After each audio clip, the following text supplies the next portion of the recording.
Welcome back to another wonderful book review. I know y'all thought y'all was not going to see me again, but joke's on you. I'm back with another wonderful review.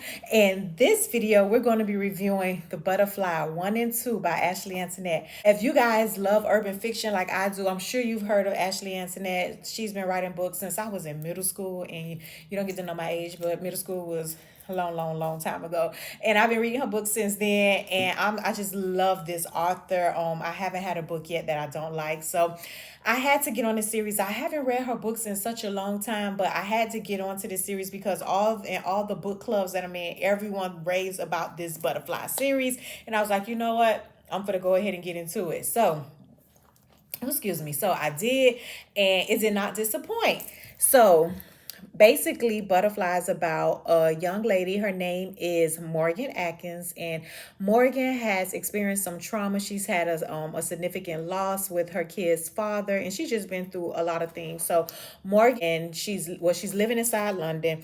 She has a beautiful, handsome fiance. His name is Bash. She has two twins. Bash adores her. The twins aren't from Bash, but he takes them as his own, and she's just having her soft girl era, right? Like naturally his Bash's family welcomes her, his mom adores her, like she living in her soft girl era like the rest of us want to do. But for whatever reason, like all of us, she's just not satisfied. Like she still is grieving and recovering for the loss of her kid's father, which had a really bad backstory. If you want to know that backstory, you could grab that series before this. Is called Ethic.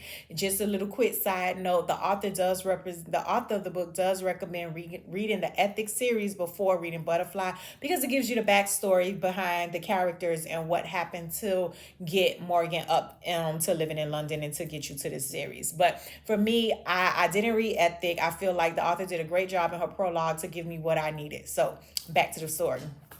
So yeah. So anywho, so she's just like kind of mourning, and she's getting over her loss of her kid's father, but because of how his relationship and dynamic and things that came about before he died, she struggles with it because she kind of angry at him at the same time. So anyway, she has like this dance school, or she's raising money for like a dance theater thingy, because she's a trained dancer, not the stripper pole dancer, but a real trained ballerina, kind of modern whatever dance. So she's in London, and she's putting on a fundraiser gala for this show, and her friends come from Michigan, Detroit, to support her. So her friends are her best friend name is Aria, and then the two guys who was her ex's, right hand man, and also really close to her are Akeem and Ira. So they come to support her, and when they're there, there's this undeniable attraction and bond between her and Akeem, and Ira and Aria. They definitely have something going on. Once they come, they leave. I don't remember if she leaves with them or they leave and she just missed them, that she go and surprise them. I think she surprises them, and she takes a trip back to her hometown, and she visits her father Ethic, and there of course she just feels at home. She loves being there. The energy is so different from London, and she's yearning to kind of stay there and figure out more. She does that. Little things are kind of happening to kind of make her reminisce about her kid's father, but her and Akeem, while they're there, they just keep getting closer and closer and closer, and basically they can trying to resist the urge to be together because they both like each other. So little things start happening inside the book, and at the end of the day, we get to the end, which is them deciding that they're not going to be together. And you also find out that the baby father that she thought was dead is not dead. His name is Messiah.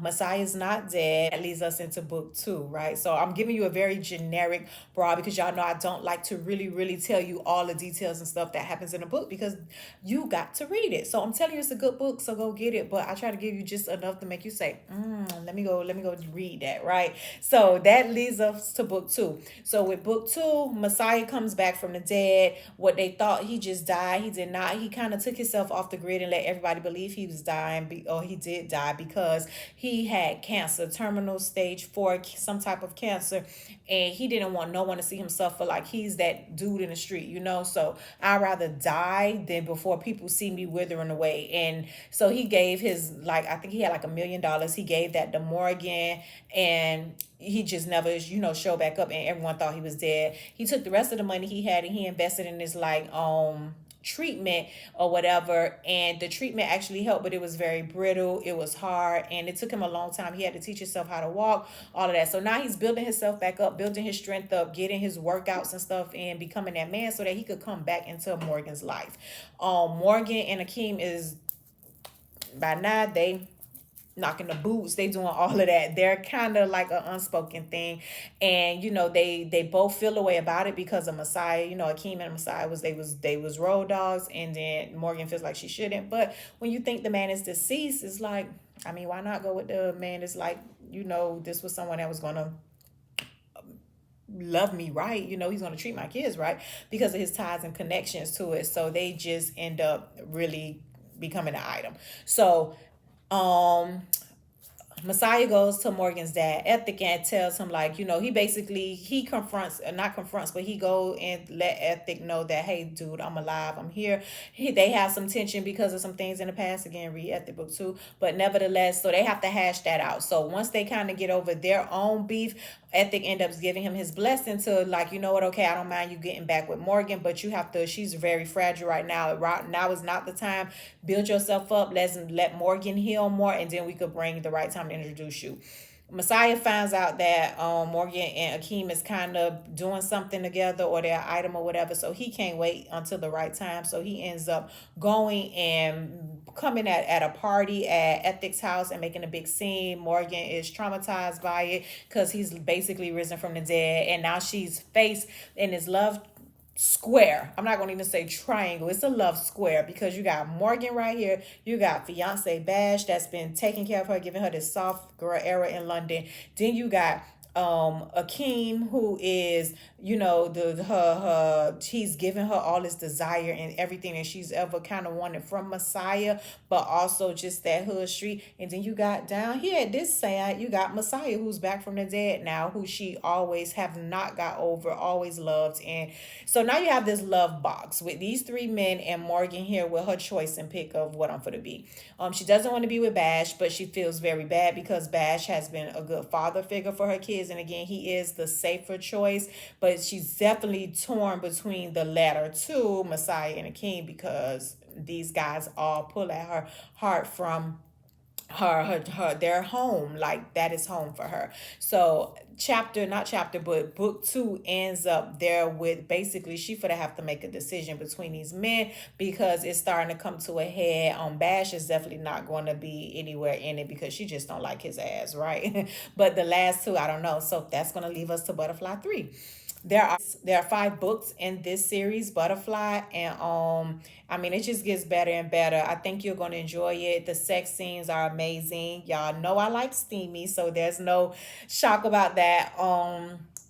What else? The descriptions are on point. The writing is beautiful. I love that the author, I really saw myself in these characters, just in the sense of, I love how the author brought such realness of today and everyday issues that we deal with. Again, grief, recovering, wanting better for yourself, knowing you deserve better, but still wanting also what you're just used to, and that struggle. You ever get to a place in life where I know I deserve better, I know I should get better, but the heart wants what it wants. So I really, really enjoyed that. I also like that you see different disabilities or everyday real people in this book that you don't necessarily get to see usually when it's written about Black people in communities. Morgan herself, she's deaf, but she had an implant put in so that she could hear. Her daughter, she has twins, a boy and a girl, and the daughter is actually born deaf as well. So I thought that was cool and dope that they speak to her using sign language. They sign.